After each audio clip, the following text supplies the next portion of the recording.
नमस्ते, आप सभी का फिर से स्वागत है हमारे YouTube चैनल हिस्टोरिकल प्लेसेस में। आज हम आपको कर्नाटक जिले के गोल गुंबज के बारे में आज हम आपको विस्तार से बताना चाहते हैं, लेकिन उससे पहले हम इससे जुड़ी एक प्रेम कहानी के बारे में हम आपको विस्तार से बताते हैं, जिसके लिए ये गोल गुंबज बहुत ही महत्वपूर्ण माना जाता है। तो जिन भी भाइयों ने हमारा चैनल लाइक सब्सक्राइब नहीं किया है वो जल्द से जल्द कर लें और वीडियो के अंत तक बने रहिए, क्योंकि आज हम आपको बहुत ही ऐतिहासिक प्रेम कहानी के बारे में आज हम आपको बताने वाले हैं। गोल गुंबज से एक दिलचस्प प्रेम कहानी बहुत ही प्रसिद्ध है।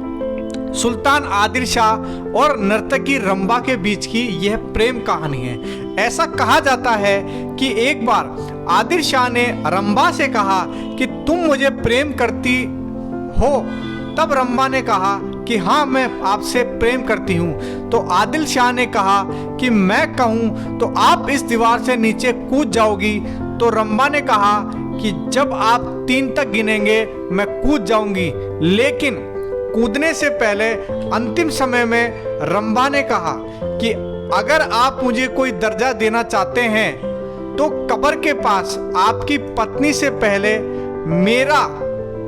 मेरा मकबरा वहां पे बना होना चाहिए।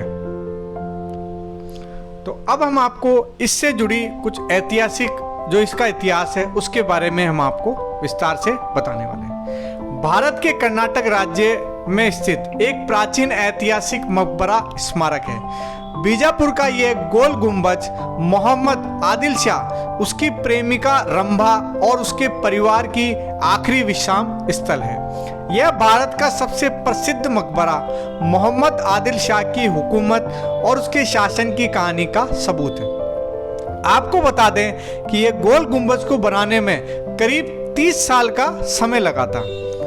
गोल गुंबज की सुंदरता के बारे में कहा जाए तो यह मकबरा उत्तर भारत में होता तो पर्यटक ताजमहल को भूलकर इस मकबरे की यात्रा ज्यादा करते। इस गोल गुंबज को देखने के लिए प्रतिवर्ष लाखों की संख्या में पर्यटक इस स्थान पर आते हैं। तो अब हम आपको थोड़ी सी और जानकारी इसके बारे में विस्तार से बताते हैं। गोल गुंबज 17वीं शताब्दी का माना जाता है। गोल गुंबज स्मारक का निर्माण फ्रांसीसी वास्तुकार काबुल के याकूत उफ दाबुल ने किया था। गोल गुंबज का निर्माण काल 1626 में शुरू किया गया था और 1656 में इसका निर्माण कार्य पूरा हुआ था। अब आपको बता दें कि इस गोल गुंबज का निर्माण पूरा करने में करीब 30 साल का समय लगा था। गोल गुंबज की संरचना। गोल गुंबज में एक अनोखी गूंज के लिए देश भर में बहुत प्रसिद्ध है। यह मकबरे का निर्माण गोल होने के कारण किसी भी तरह की ध्वनि दीवार से चिपककर चारों तरफ गूंजती है और यह ध्वनि 7-8 बार सुनाई देती है। गोल गुंबज से निकलने वाली ध्वनि के बारे में कई सारे इतिहासकारों के भिन्न भिन्न मत हैं। कई इतिहासकार कहते हैं कि यह ध्वनि का रहस्य जानबूझकर इसका निर्माण करवाया गया था, या फिर इस मकबरे के निर्माण के बाद इस आवाज के बारे में मालूम पड़ा। गोल गुंबज की ऊंचाई करीब 51 मीटर है। गोल गुंबज के निर्माण में कोई भी पिलर नहीं लगा हुआ है और इसका निर्माण इंटरलॉकिंग टेक्नोलॉजी पर आधारित है। गोल गुंबज के चारों तरफ सीढ़ियों वाला एक चबूतरा बना हुआ है। गोल गुंबज के ऊपर एक सुंदर गलियारा बनाया हुआ है और जिस गलियारे को अंग्रेजों ने फुसफुसाने वाला गलियारा के नाम से भी दिया गया है। गोल गुंबज के केंद्र में एक मुख्य कब्र बनी हुई है। मकबरे के मुख्य द्वार से भीतर जाने के बाद अगर आप ऊपर जाना चाहते हैं तो आपको करीबन 100 से भी ज्यादा सीढ़ियों चढ़ना पड़ेगा। गोल गुंबज के चारों तरफ त्रिकोणीय मीनारों का निर्माण किया गया है। गोल गुंबज के पूर्ववर्ती में एक उद्यान, मस्जिद, सराय और एक संग्रहालय शामिल है।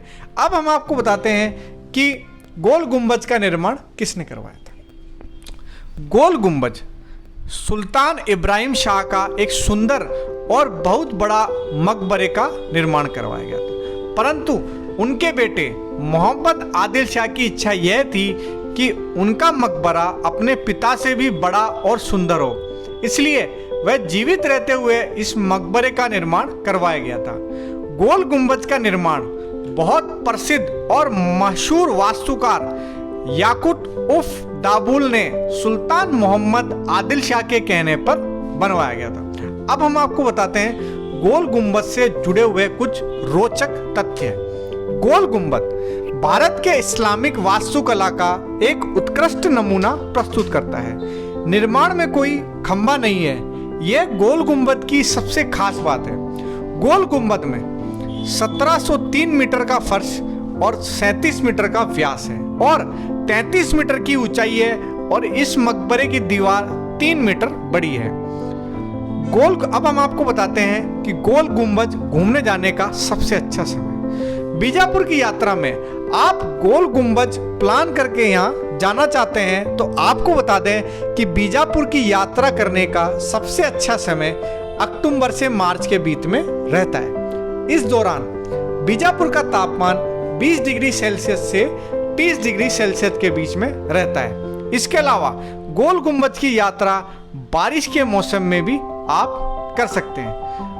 बीजापुर का सबसे बड़ा गोल गुंबज का प्रसिद्ध भोजन। यात्रा के समय बीजापुर की यात्रा के साथ साथ पर्यटकों को मसालेदार खाने को अगर मिल जाए तो उससे अच्छी बात क्या हो सकती है। तो इसलिए बीजापुर में भोजन की बहुत सारी भरमार भी आपको देखने को मिलती है। बीजापुर के गोल गुंबद के पास में कई तरह की चटनियाँ, अक्की रोटियाँ, रागे मड्डे, डोसा, बिसीबेल बात, ऐसी कई तरीके की भोजन आपको मिल जाएंगे। अब हम आपको बताते हैं कि बीजापुर गोल गुंबद किस तरीके से पहुंचा जाए।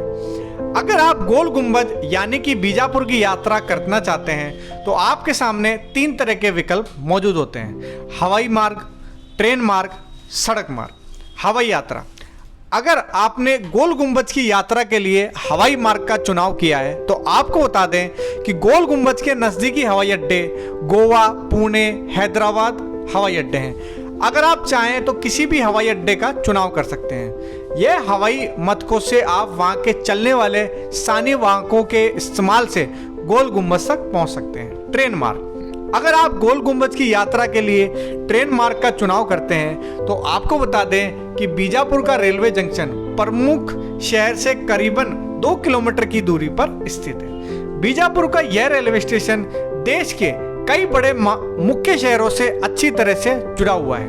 वहां के रेलवे जंक्शन से आप शहर के स्थानीय टैक्सी या कैब के द्वारा आप गोल गुंबज पहुंच सकते हैं। सड़क मार्ग के द्वारा, अगर आप सड़क मार्ग से गोल गुंबज की यात्रा करना चाहते हैं तो आपको बता दें कि बीजापुर शहर सड़क मार्ग अन्य देश के शहरों से अच्छी तरह से जुड़ा हुआ है। तो चलिए दोस्तों, आज के लिए बस इतना ही। आशा करते हैं हमारे द्वारा जो आपको जानकारी दी गई है वो आपको अच्छी लगी होगी।